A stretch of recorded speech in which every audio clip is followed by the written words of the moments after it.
How can you reset time on the Apple Watch? Let me talk about it. If you're new here, subscribe so you never miss anything important.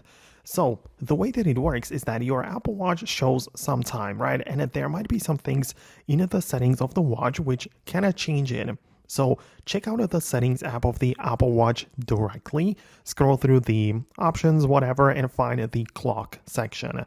And pay attention to the plus number of minutes added, because this is a page which allows you to change the time of the Apple Watch and literally just add minutes to the time, right? So you can make your clock be like 15 minutes forward if you wanted to. So why would you do it? I don't really know. Some people might find it useful, whatever, but just make sure it is plus 0 minutes, right? So the time is correct. So that is what you can do on the Apple Watch only. To then ensure that the time is reset and functional on the Apple Watch, we need to move over to the iPhone that is paired to it, because the watch just adopts the time of the iPhone.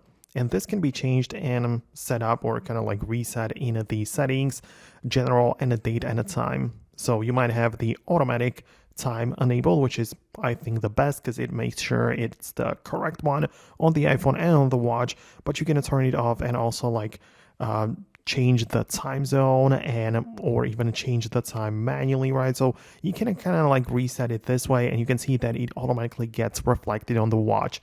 So my personal opinion would be to enable the automatic option, and you don't have to worry about anything. So let me know if you managed to do what you needed. I really hope that I could explain it well to you. Hit the thumbs up and subscribe on this video so you never miss anything important, and I'll talk to you later in the upcoming tutorials as well.